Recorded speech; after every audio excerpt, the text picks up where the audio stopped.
Hello, everyone, and thank you for joining us today for our PrintVis demo. Today's webinar will cover all verticals in the print industry with a focus on wide format. The webinar will be interactive, so if you have any questions during the demo, feel free to ask Mark, and he will do his best to get all of your questions answered. You can also type your questions into the chat, write them in a Q&A section, or wait until the end for the presentation, where we'll conduct a full question and answer period. Before we dive into the demo, I'd like to tell you a little bit about who we are at Sabre Limited. Here at Sabre Limited, we are certified as a Microsoft Gold partner, specializing in Dynamics 365 Business Central. We are one of the leading PrintVis partners and have been performing implementations since 2017. And lastly, we are dedicated solely to manufacturing and supply chain solutions. We are experts in manufacturing and supply chain.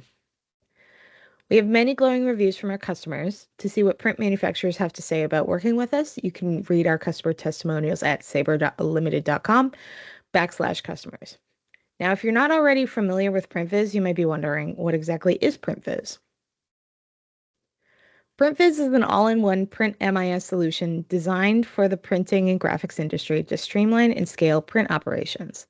It's an add-on for Business Central that creates a full MIS/ERP for any size or type of printer and graphics company.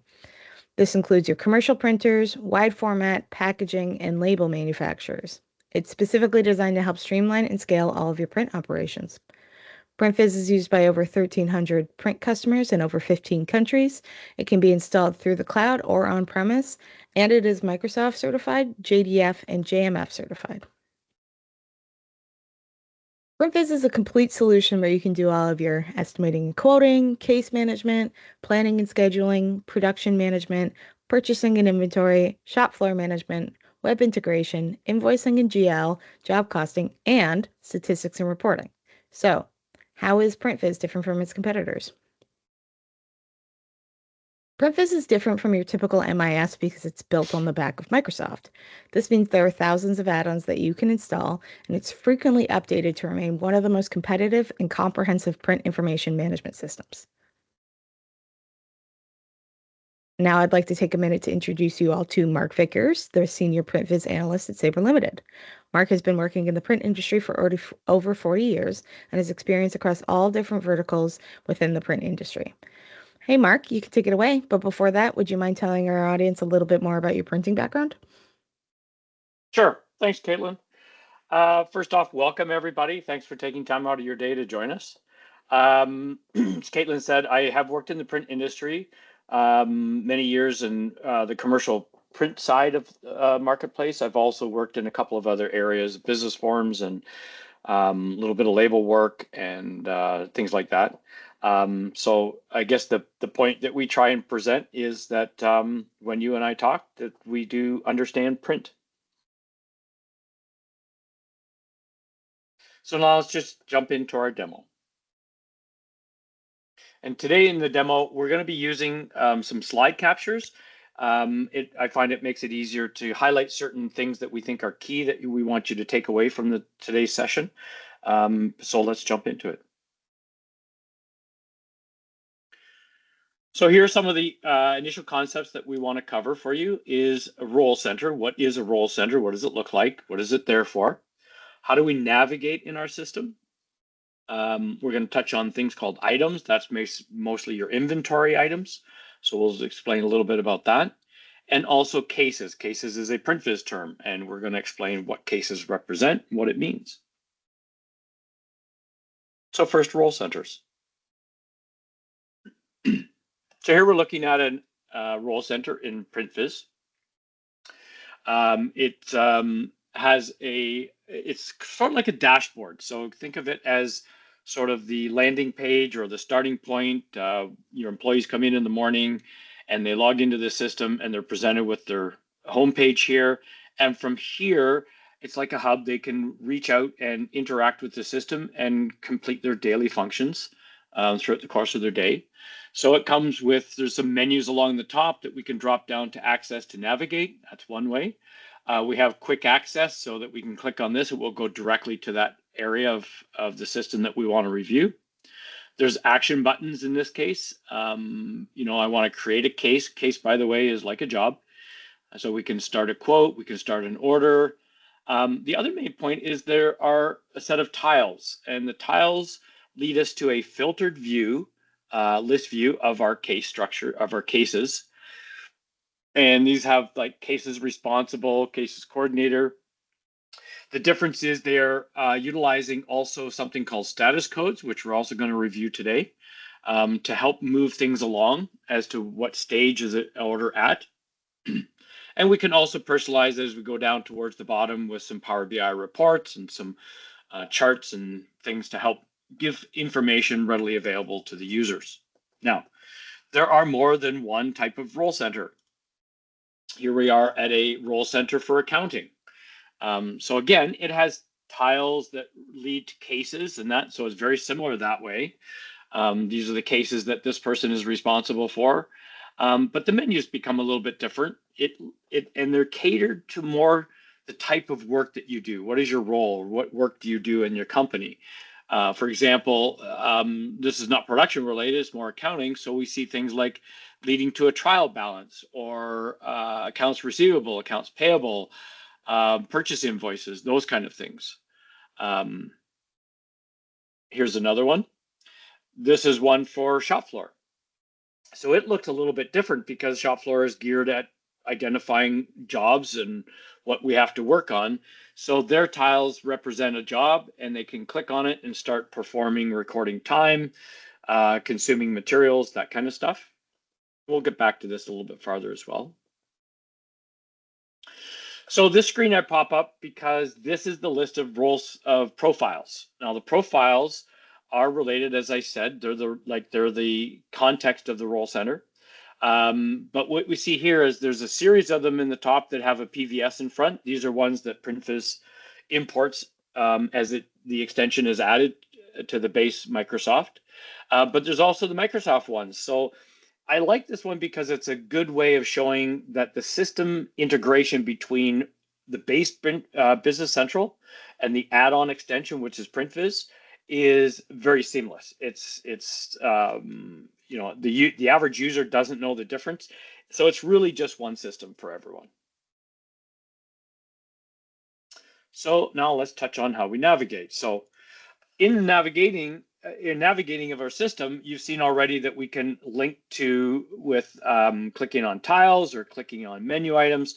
But also what I can do is at any point, I can reach in and grab this little magnifying glass, which pops up this window. And as I start to type, it's reading what I'm starting to type and registering a link, just like Google does. And from here, we can say that case management relates to our PrintVis case list. And so when I click on this, it would bring up my list of cases. So that's navigation. So this is a customer card. So these are records in your database, the customer table. And so we have a code, we have a name, we have things like balance, different information and fields that are stored in here. Off to the right-hand side, we have what's called a fact box. And the facts box gives us information that we want at our fingertips. Up here, there's the menu items as to whether this is, you know, without the circle, it's read only. You can lock down permissions as to what people can either see, whether they can read only, that kind of stuff. So if they have full access that they can read or edit, then they can control it here. We can export it to an Excel file, works very well because it's a Microsoft product. It plays very well with all Microsoft products. The other thing you'll notice is that you probably comment or think that I see black and I see colored, like green, depending on your screen. It's a little bit green on my side. What the green means is that there's further data that we can drill into. So these are a hyperlink. For example, if I clicked on here, then it would drill into the $5,190 that represents my balance, and I would get a list of what are all the invoices that are leading to that total.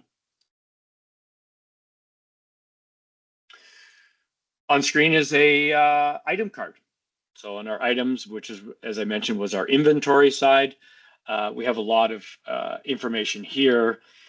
These are all tabs, which I can open and close. As you can see, if I click on this one, I can click that and it opens up a series of fields that are grouped into this tab. and these are different settings. Now the thing is that the items table specifically comes with over 100 fields. You don't use them all. You don't use all of the system at any time. Most customers use a percentage, but their flexibility and features that are there. So one customer would use some, another customer would use different ones.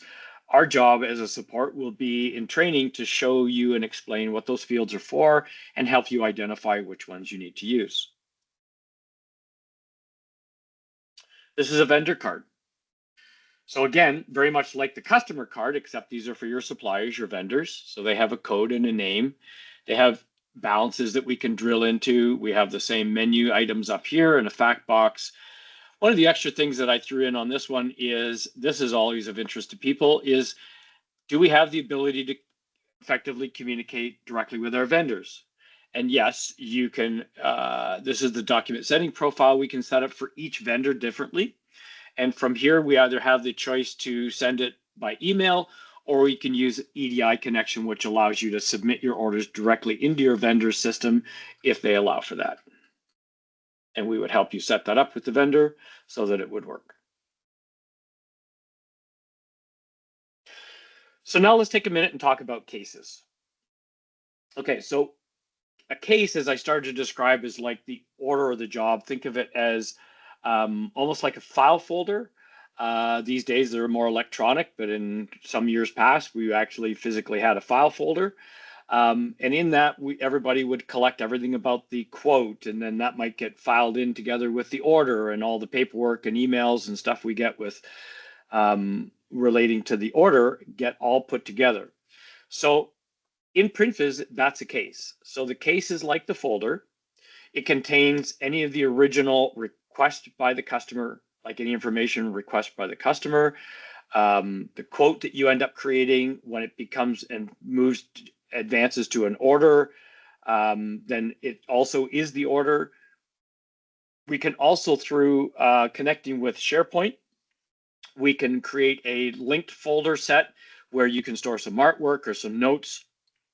Perhaps the customer or you generate a unique document that you guys track, and you just need somewhere to store it that's related to the case, and that's that set of folders.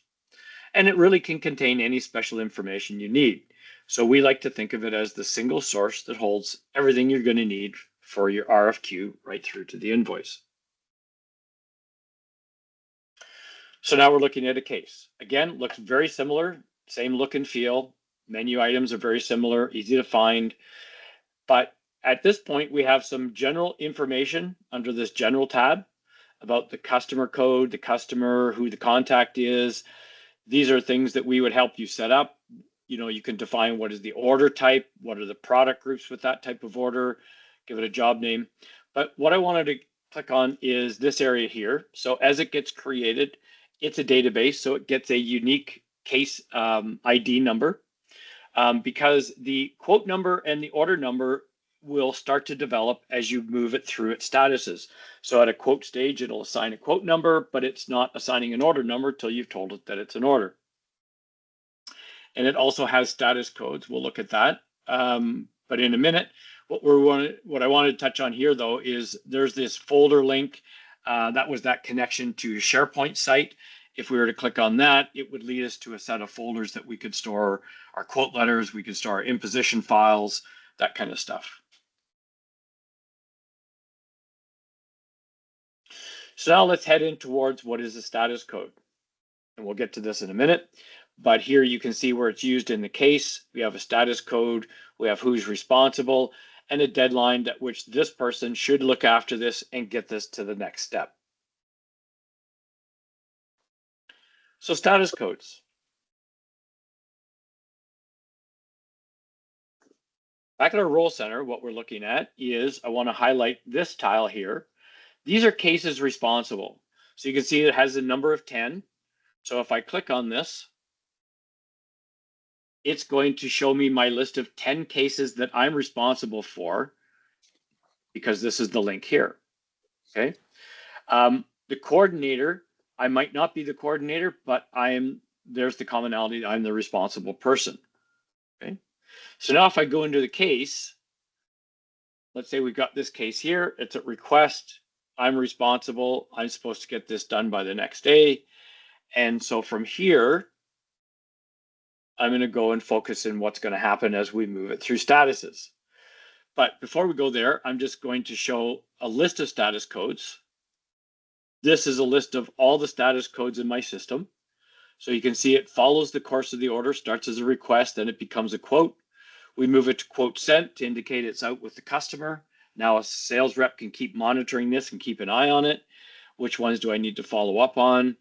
If it gets rejected, you can record its reason for analysis purposes, but we always hope that it becomes an order. So once it's an order, it will start to transition through production steps until it reaches out to shipping, some job costing review, eventually invoicing, and then we file it away. So back at our case, let's see how this works. So I need to move this to the next status, and I'm going to know what's going to happen because over here on my fact box, it tells me that my status is at request, and the next status in my flow is going to be quote. So if I'm having my people use the automatic flow, in order to make this happen, they just come over here to change status. They click status and it pops up and says, are you sure? It's kind of one of those, are you sure you want to do this? So as a prompt, it says, do you want to change the status quote? Yes or no. If I say yes, then it's changed. Let me just highlight, first of all, what happens is it assigned that quote number because it moved it to the status code quote. And it changed who is responsible. I'm no longer responsible. It's now the responsibility of Sarah Sales, SAS. So now what do we have is if we go back now to the role center and look at mine, you'll see that the number has reduced by 1 on my role center. If we now flip over to Sarah's, hers has increased by 1 because it's now on her to-do list. That's a little bit about status codes. And by the way, you can create multiple statuses for different types of flows. When it's selected as the order type and the case, it knows which flow to be following. So now let's drill into estimating. And as Caitlin mentioned, today we're going to focus a little bit more on this part of it about how the system works in the large format or wide format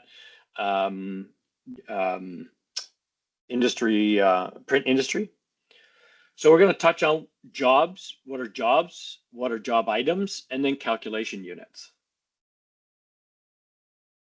So back at my case, I'm going to look at the first line here, which is, this was my original quote line. They were looking for 12, 15 by 120, 6 color. And this looks like it's for a banner. From here, when I convert this to an order and it assigns the order number, you can see I'm not losing my quote. So I could have 3 or 4 different quote versions that I presented to the customer. We simply tell it which one became the order, but I still maintain all of my original quotes that I've sent to the customer. And it copies that one that you've identified as the one that becomes the order, and I now have a separate job line for my order. So now this is a description of the job. Now, if I switch over to my job items, this is what deals with the components in a job. So if, for example, this was a signage piece that had 2 parts that had to be produced to create the one final sign, I could have multiple components, like in that example, 2 separate components. They could be different size panels. I could actually print them on different materials and reusing a different machine if I choose to, or they could be grouped together. But the difference is that this area of the job item are the components that represent that total job from the job line.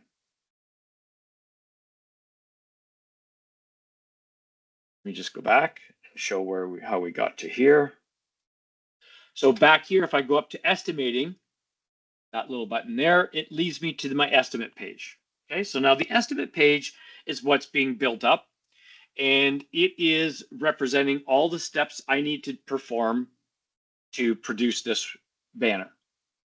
So we see some desktop publishing, so pre-press, I have to print it on my latex printer, I have a roll lamination, then I have a cutting, zoomed cutting, or ESCO flat cutting, depending on your equipment, and then we ship it out. So now these are called calculation units, and these represents the cost centers and the steps that I use to create my product.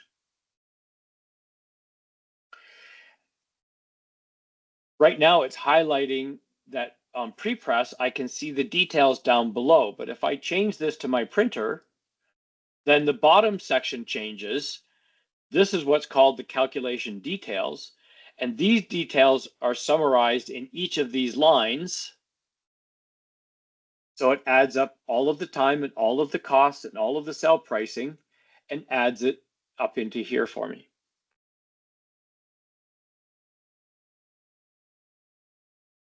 So back here, let's now drill in and take a look at what are the calculation details showing me and what do they represent. So I'm going to focus on this one. This is the printing line of the calculation detail. I'm on my printer. Now these are set up as you need them. So often people say, well, I need to see how exactly your system would handle printing, or how exactly does your system handle format cutting? Well, it doesn't need to. Yes, we give you a starting point, which is what we see often in the industry of your type. But the point is that this is a bit of an open book. I can adjust any of these, and we train you how to do this so that you can do it yourself. But how you can adjust any of the input lines to capture how do you want to estimate and capture in production the different steps that you need to perform in this operation of printing. So in my line here, I have a basic setup. I do one setup. This is the line above my one here. I have a speed and it calculates. So now let's look at this one for calculating my printing. Now, the added thing here is it's using a value in my formula code. So a formula in PrintVis is a way of performing a calculation to yield a value in the quantity field. Excuse me. Now, the system comes out of the box with a couple of thousand formulas that are often used, but we also have the ability to create our own. So in that case, we can create a custom formula as a user. You don't need a programmer to be able to define how we do something, how we calculate a quantity. So for example, on a setup, somebody might say, well, my setup time depends on how many up I have on my operation. So we can grab formulas that will capture the number in the width and the number in the length, total those up, give me a total number up, and use that to represent a value to calculate the time I need to set up. In this one, for example, I'm calculating 240, which is the linear feet that I need to print these banners. And that's going to take the length of, it's going to look at how many are across the roll and what is the length for each repeat, and then how many repeats do I need to perform in order to get my total quantity. And it's going to represent it here. It's 125.01 feet. I'm using a speed table, which is another tool in our system, which allows me to define the rate of speed. And it's done as a separate table so that you can create multiple parameters that define a rate of speed. It could be conditional on the size. It could be conditional on the type of material that you use. It could be conditional on, in this case, what quality level are you performing it? Is it a high resolution, which tends to run slower than a medium resolution? So all of those things can take the input from the case that you've identified and determine the best rate of speed, or the accurate rate of speed that it would use. It would take this 249.97 and it would divide that into the 125 to come up with a little over 0.5 half an hour. It would take the half hour and multiply it by the hour, the cost rate per hour, to give you a cost price. And then it would multiply that by the marked up sell price to give you the recommended sell price that it's going to recommend, that say, based on your settings, here's how much you should sell this for. Now, You can always override that at the overall level with the quote and change your quote price to be whatever you want. You can change and edit any of these values on the fly. I can change the quantity, I can change the speed, I can change the hours. So if you need to tweak the odd estimate here or there, it's easy to do. Okay. Here's another one. The difference is this is for labor. The one down here is for my material.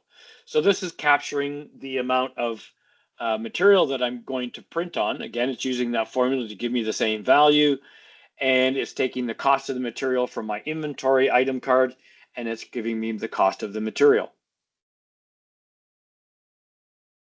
That's basically how each of these lines work for each of these calculation areas, and this is what's driving in the base of the system. So once these are run through, then of course, as I mentioned, it's naturally totaling up for each one. I can see each line item, and then it will total the job for me. So now let's jump into, should this be an order? Then we might have as we receive the order, we're going to check in our purchasing. Do we need to purchase any materials? That kind of thing. So we're going to touch on purchase orders, what's a purchase guide, and what's a requisition worksheet.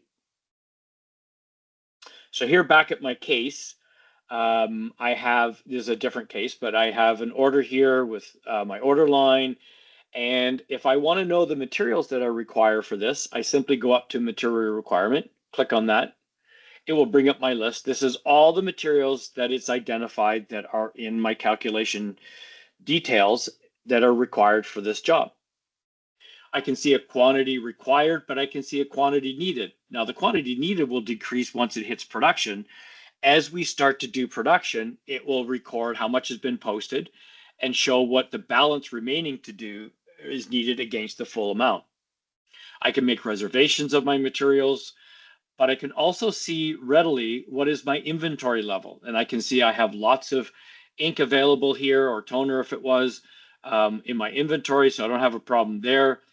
But in this case, I have some sheet paper that I need to buy because I don't have any inventory. So if I want to buy it directly to the job, then I can just click on the purchase guide. This is looking at only this order, and it says, okay, for this order, I have 2 paper stocks that I actually need to order. And in order to create that order, I just have to check off that I want these to be ordered. Then I tell it, create the purchase order, and it generates a purchase order in my system. Okay.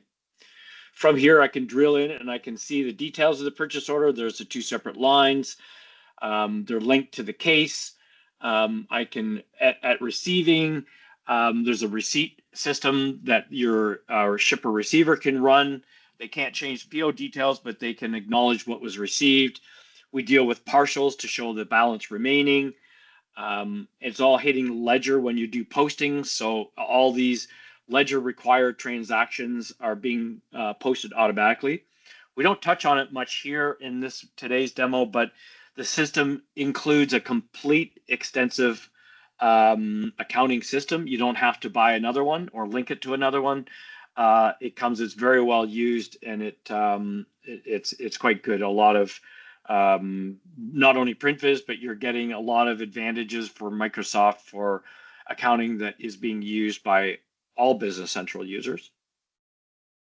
So in this case, I would just go ahead and post it, and we can, and that's all looked after. Now, I touched on my slide originally talked also about a requisition worksheet.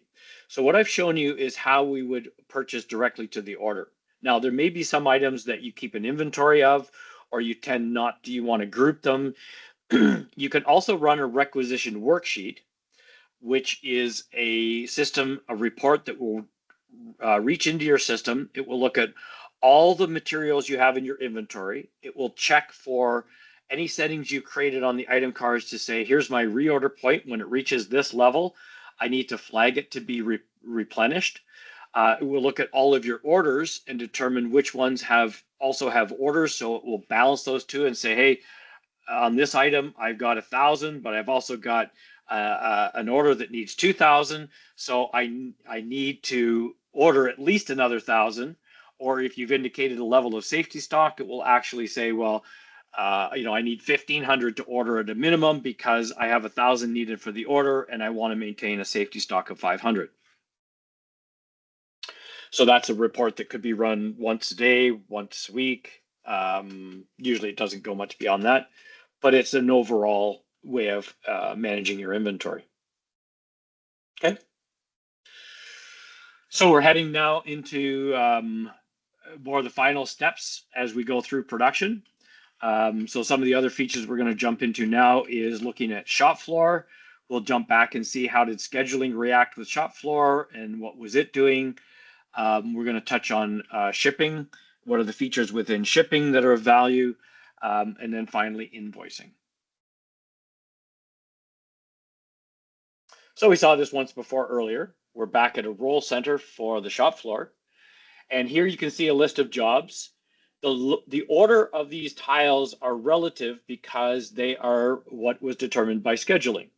So the operator comes in, they set up, they get to their machine, they log in, and they can see that, okay, so for today, I need to start with this order. The second one, the schedule says to run is order 124, then go to 170, 163, et cetera, et cetera.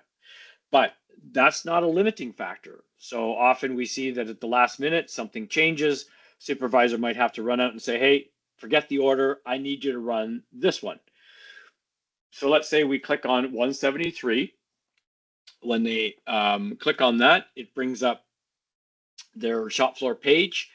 And so now let's talk a little bit about what they're seeing. Here we have in the center, these are tiles that represent labor time recordings. So in order to activate this, let's say I've already done my make ready. I'm going to jump into production. The operator clicks on that tile. You can also activate it by a barcode scanning. You can scan a barcode on the job ticket, and that will say, here's the job I'm running. And you can scan off the menu. Hey, this is my make ready. So a couple of scanner trigger pushes and we're already into our system. But this is now recording time for this operator to run this job in production. Okay. A little bit of information on the fact box side, giving them, for example, what is the net quantity of sheets, how much scrap have they been awarded, and this is the total that they're expected to consume. Up here, we also have some tiles. We can do a QA checklist. That's an audit trail. You can control what the operator is able to do. They must do a check before they're allowed to start running their job. You can force that to happen, or you can just, have it open that they just have to follow through and do it.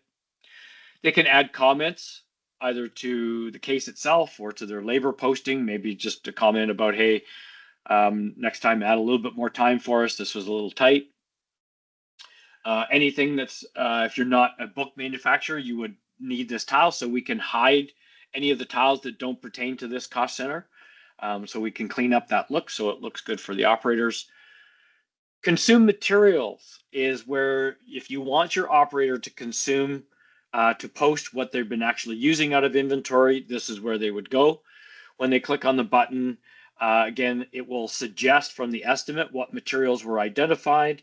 They can simply add the quantity that they're using and post it, and that will that can either be set to be reviewed by a supervisor and final posted, that kind of thing, or it goes to a worksheet that they can check. But this is a method that you can use to consume materials. Now, the other one is we can use what's called auto consumption. Auto consumption is like a back flushing. So you might have certain materials that you say, hey, it's just not practical for us to expect our operators to be able to identify that consumption. Is there something other than not recording anything? Well, auto consumption will take the estimated value and it will auto consume based on that estimated value and cost it to the job and deplete your inventory at the same time. So that's another method that we could use.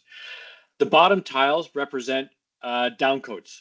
Okay, so machine downtimes or waste is also like if we're running under some poor conditions, maybe we've got a vendor error and they're just going to run for a little bit and say, yeah, okay, it cleared up, I can keep running. But now you've captured that time and you can go back and use that for analysis to be able to see the actual versus estimate, and also use that, of course, to chase after your vendor a bit in order to get some recoupment.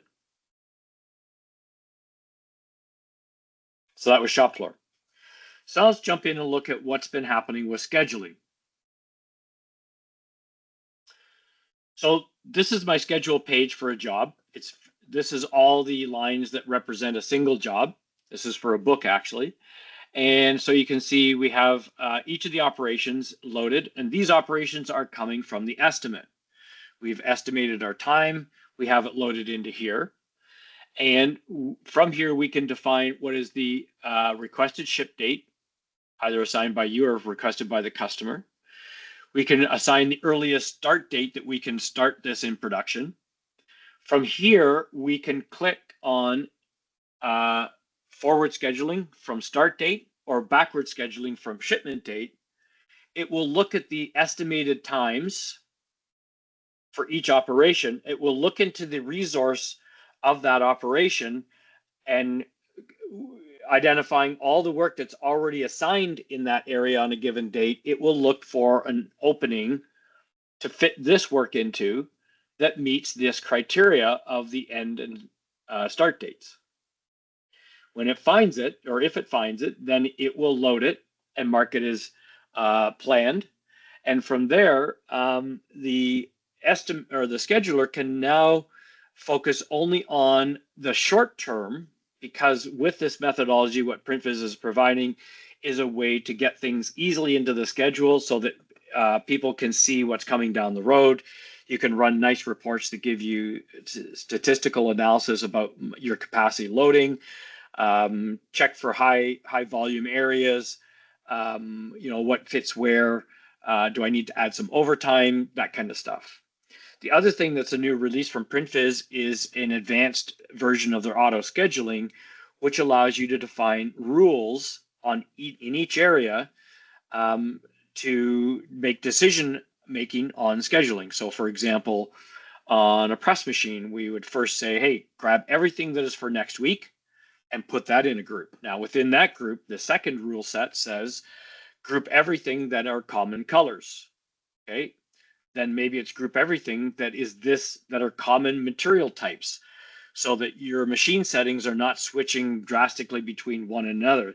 So it's considering a lot of the functionality that we find scheduling teams today consider when they try and create groupings for efficiency. And you can have that schedule run by the click of a button at any time, or you can set it up in a job queue and schedule it to run either overnight or at regular times throughout the day. So now, while this has been running, what I'm going to focus on is a little bit of status response, and this is in real time. So normally these would all be marked complete, but I'm just kind of jumping ahead here. And so when I recorded the production time on that press, it is telling me this is actually in progress. So the value that's going to add, of course, is we don't have to have your CSRs running around the plant all the time, or the salespeople trying to get into production to say, hey, I need to see where my job's at, my customer's asking. So from here, they can just look it up and see what has been completed and what stage of production this is at presently, okay? Excuse me. Now, there is one actual add-on that is an option. There's not many, but there's a couple. One of them is if people also like to have a Gantt board scheduling, okay, a visual scheduler. This is the standard out-of-the-box scheduling, but people often add they like the visual scheduler. So I just wanted to throw in a couple of screenshots. This is an example of our visual scheduler. So from here, you can see each of the different jobs. You can see when I click on it, it shows a link of all the different production steps. These are my calculation units that are being mapped through to planning units and scheduling. I can combine them, I can move them around, I can split jobs up, all kinds of functionality. This is just a screenshot to show you can customize as you like, change the color schemes. If you don't like the way the colors are representing information, you can change their colors. If I click on a tile or hover over a tile, I can get this information popping up, which is helping me make decisions maybe about where I want to move it to. So lots of tools. It's very efficient at being able to drill in and get information to help the operator or the user make those key decisions of what they need to do. So let's sort of advance forward. We've done our production, and let's pretend it's all done. And we're going to go to what does it look like after production has happened? Well, typically one of the things that somebody likes to do is to review the job and do a job costing analysis of, is there anything that looks out of line? So from this, we have a summary view. This can be accessed from the case. It can move as a status code that somebody's responsible to do a job review of this before it hits invoicing. So this person could look at it and quickly see a summary to see what is the estimate of estimate quoted price, estimated sales price, what are the materials that represent that. The order line is separate because perhaps, remember, we had a quote line and an order line. Maybe they changed the quantity in the order line and we need to see the difference that's happened from estimate. On the third column is tracking our actual. This is coming from posted entries and shop floor entries that are happening about the job. And so you can quickly see a summary comparison. This little number in red is simply because I haven't generated the invoice yet. So until I show the system how much I'm planning to invoice for, it doesn't know that comparison. So it shows that the contribution is a negative here. And these two levels of contribution are just giving me total direct cost, which is no overheads, or total cost, which is overheads. Okay. I can drill in from here and see the actual list of entries that the operators have posted on this job. So I can see, actually, I could edit these if these are wrong. Maybe somebody forgot to clock out of a job. I can do that fix, or they sent you a note to say, hey, I actually spent more time, or I needed to change something. Person with permission settings that's allowed to can go in and make some change settings. I can also filter through and see my materials. There's all the different materials, and this would be, in this example, you know, the paper down here was probably consumed by the operator, but everything else was probably set to the plates, and the inks were probably set to auto consume. And I like to throw this up too. This is helpful. Out of the box, this is a report that just gives you a nice detailed breakdown summary. Reports, there are a number of reports that come in the system. There, we train you how to edit those or make changes so that they look exactly the way you want them to, your logo, your information, that kind of stuff. This is an internal, so it doesn't really need it. So let's jump into shipping as we wrap things up. This is shipping page. You can see here we have two different shipments going on. I can create shipments from here. But some of the other highlights about this is if we come up here, I can, if you do distributions, I can import from an Excel list. So I could easily have the system with an import, a couple of clicks, and I could have this populate with a few hundred destinations with quantities, shipping details, contacts, all that kind of stuff. I can also combine them. The CSR at the beginning could say, hey, we've got three different jobs going through the plant that all represent, we want them to ship to the customer at the same time. They could be linked together, or the shipping side of things could look at it and say, hey, I got one on my floor a day early. I can group it with the one today and turn it into a single shipment for me. And then all your weigh bills and packing slips and everything like that, they are now being spit out of the system on the basis that it's a single shipment. One of the other things that we can do at this, which I'll touch on here, is often people ask, well, can you integrate with, can you connect with our shipping softwares? There are ones that, you know, certainly we can connect with any of them, but there are a few that are available out of the box that are nice to have, and that brings up this next point, which an example of shipping integrations. We can go into AppSource. AppSource is like an Apple iStore, if you will, or the Android store. This is for Microsoft, and here I filtered to be on shipping, And so it starts to bring in a few hundred third-party extensions. Now, third-party extensions in the system are ones that companies have generated and they've published, and they're open for subscription or purchase. And they extend some of the services. You might find, that you can find something that's very specific for what you need. In this case, we're going to look at here. We've got if you're in Europe, of course, that's EndShift is used a lot. We've got Dynamic Ship is another popular one. Down here is Commerce Easy Post. Easy Post is out of the box, can be easily integrated with PrintVis. They've done a little bit of work in the background to make that easier for you, but you can simply add these resources as you need them. So now we'll wrap it up with some invoicing. For invoicing, I'm back at my case now. And from here, I'm going to go in. So I want to generate an invoice. So I come up here to my invoice guide when I click this. Then it creates my invoice. I could manually enter all the values if I want, but that's not efficient. So what we can leverage is in this area here, focus your attention on invoice template codes. I can create templates for invoicing. I can create as many as I want. And especially if you've got customers that say, hey, if you're going to do work for us, then all your invoices must arrive to us that look like this. So you can pull and grab in your template all the data you want to grab out of the case and represent it on that invoice the way it should be detailed.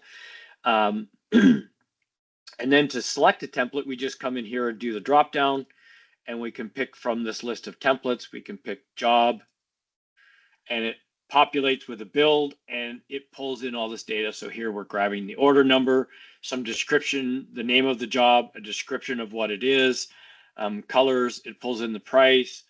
We map it to a GL code as to where you want your sales to go. And from here, you can post it. It will hit all your sub-ledgers and ledger accounts at the same time.